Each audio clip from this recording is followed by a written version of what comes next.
আমরা 3 ভাই বোন আর আমি পরিবারের বড় মেয়ে। আগেই বলে রাখি, আমার পরিবার খুবই সচ্ছল আর আমি আমার বাবা মায়ের খুব আদরের মেয়ে। গত ডিসেম্বরের 25 তারিখে আমাকে ছেলেপক্ষ দেখতে আসে। ছেলে একটি বাজারের দোকান আছে, কম্পিউটারের দোকান, এবং সে ভালো ইনকাম করে। তো আমাকে দেখে ছেলেপক্ষদের পছন্দ হয়। তারা দাবি করে যৌতুক হিসেবে ছেলেকে একটা বাইক দিতে হবে, আর বাবা খুশি হয়ে আমাকে যা দিবে তাতে তাদের কোনো আপত্তি নেই। তো দেখতে দেখতে বিয়ের দিন চলে এলো। জানুয়ারির 21 তারিখে আমার বিয়ে হলো।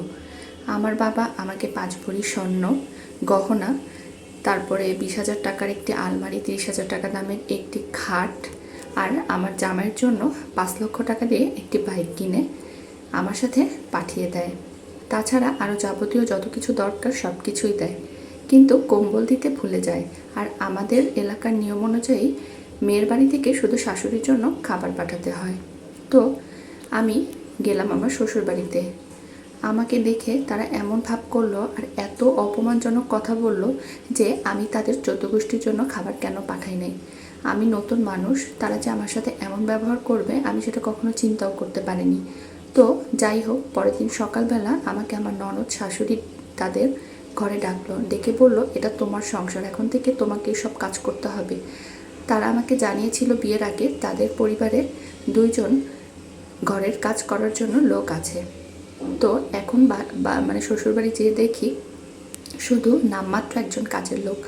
আর আমি আমার বাবার বাড়িতে কখনো কাজ করিনি, খুব আদর যত্নে বড় হয়েছি। আপনাদের আগেই বলেছিলাম যে আমি আমার বাবা মায়ের খুব আদরের মেয়ে। তো আমি ঘর মুছতে পারি না, এত কাজ আগে কখনো আমি করিনি। আমি আমার স্বামীকে বললাম যে আমি তো ঘর মুছতে পারি না, তুমি আমাকে একটু দেখিয়ে দাও লাঠি দিয়ে কিভাবে ঘর মুছে। তো আমার স্বামী আমাকে দেখাতে যাচ্ছিল, এর মধ্যেই আমার ননদ রুমে ঢুকে বলল, তুমি কোন নবাবজাদি এসেছো যে তুমি আমার ভাইকে দিয়ে ঘর মোছাচ্ছ? এভাবে ঘর মুছতে হয়, তোমাকেই সব কাজকর্ম করতে হবে। আমি নতুন মানুষ, আমাকে একটু নতুন পরিবেশে খাপ খাইতে তাদের কিন্তু সময় দিতে হবে, কিন্তু তারা এই কাজটি না করেই আমার সাথে খুব দুর্ব্যবহার করে। তো এরকম দিনের পর দিন কেটে যায়। তারা আমাকে আরও অপমানজনক কথা বলে যে আমার বাবা কেন এত কিছু পাঠানোর পরেও কম্বল কেন পাঠালো না। পরে আমার বাবা 6,000 টাকা দিয়ে একটি কম্বল পাঠায়। পরবর্তীতে আমার শ্বশুরবাড়ির সব মানুষকে দাওয়াত দিয়ে আবারও খাওয়ায়। তো দেখতে দেখতে রমজান মাস চলে আসলো। রমজান মাসের 21 রোজার আগের দিন বাবা আমার স্বামীকে ফোন দিয়ে বলল, আমি তোমাদের বাসায় আসবো আমার মেয়ের সাথে দেখা করতে। তো আমার বাবা আসলো, তাদের কিন্তু জানিয়ে আসলো, কিন্তু তারা এমন ভাব করলো যে তারা জানেই না। আর সেরকম কোনো ইফতারি বা কোনো আয়োজনই করেনি আমার বাবার জন্য। তো আমার বাবা 20,000 টাকার কেনাকাটা আর 5-6 হাজার টাকার ইফতারি নিয়ে আসলো আমার শ্বশুরবাড়িতে। তারা এটাও বলল যে আমার বাবা কেন ছোলা আনেনি। এটা নিয়েও তারা আমার বাবার সামনে অনেক সিন ক্রিয়েট করে, অনেক কথা শোনায়। আমার বাবা শুধু পানি দিয়ে ইফতারি করে চলে যায়। আমার এত খারাপ লাগছিল, মনে হচ্ছিল আমার বাবা আমাকে জন্ম দিয়ে অনেক বড় পাপ করছে। আর আমি আমার বাবা মায়ের খুব ব্যর্থ একটা সন্তান। আমি ওদিনকে অনেক কান্না করছিলাম। তো আমার জামাই বলল, এত ঢং করার কিছু হয়নি, এত ঢং করো না।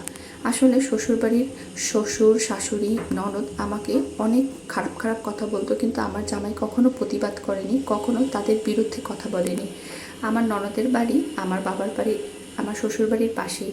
তো যখন সে মন চাইতো শ্বশুরবাড়িতে চাইতো, আর আমাদের বাড়িতে এসে 4-5 দিন থাকতো। এর মধ্যে আমি আমার বাবার বাড়ি যেতে চাই, আমার বাবা 5-6 দিনের জন্য নিয়ে যেতে চাই। আমার ননদ উঠে বলল, এত ঘন ঘন বাবার বাড়ি যেয়ে কী করবা? তো ঈদ চলে আসলো। ঈদে আমার বাবা আমাকে নিতে আসলো। তো নতুন জামাই আর আমি চলে গেলাম, 5 দিনের জন্য গেলাম। কিন্তু যাওয়ার পরেই আমার বাবাকে আর আমাকে ফোন দিয়ে আমার স্বামী বলছে, আমার মা অসুস্থ, তুমি চলে আসো, তার ভালো লাগছে না। তো আমার বাবা বলে দিছে যে আমার মেয়ে আর কখনো তোমার বাড়িতে যাবে না। যদি যেতেই হয়, তুমি যেদিন রোজগার করতে পারবা, আমার মেয়ের ভরণ পোষণের দায়িত্ব নিতে পারবা, সেদিনই আমার মেয়েকে আমি পাঠাবো। আর না হলে আমার কাছে আমার মেয়েকে আমি রেখে দিব। আমি স্বামীর কথাও ফেলতে পারছি না, আমার বাবার মুখের দিকেও তাকাতে পারছি না। আমার বাবা আমাকে বলে দিছে, আমি যদি ওই বাড়িতে যাই তাহলে আমার বাবার মৃত লাশের উপর থেকে আমাকে যেতে হবে। আসলে এই ঘটনাটা আমাকে আমার একটা আপু পাঠিয়েছিল। আপনাদের কেমন লাগলো অবশ্যই কমেন্টে জানাবেন। আল্লাহ না করুক এরকম শ্বশুর শাশুড়ি বা শ্বশুরবাড়ির স্বামী কেউ যেন কোনো মেয়ের কপালে না জুটে। তো ভিডিওটা যদি ভালো লেগে থাকে শেয়ার করে দিবেন আর আমার চ্যানেলটা সাবস্ক্রাইব করে দিবেন। এরকম ঘটনা বা গল্প শুনতে হলে অবশ্যই আমার ভিডিও দেখতে হবে, লাইক সাবস্ক্রাইব করতে হবে। আজকে এই পর্যন্তই। আল্লাহ হাফেজ।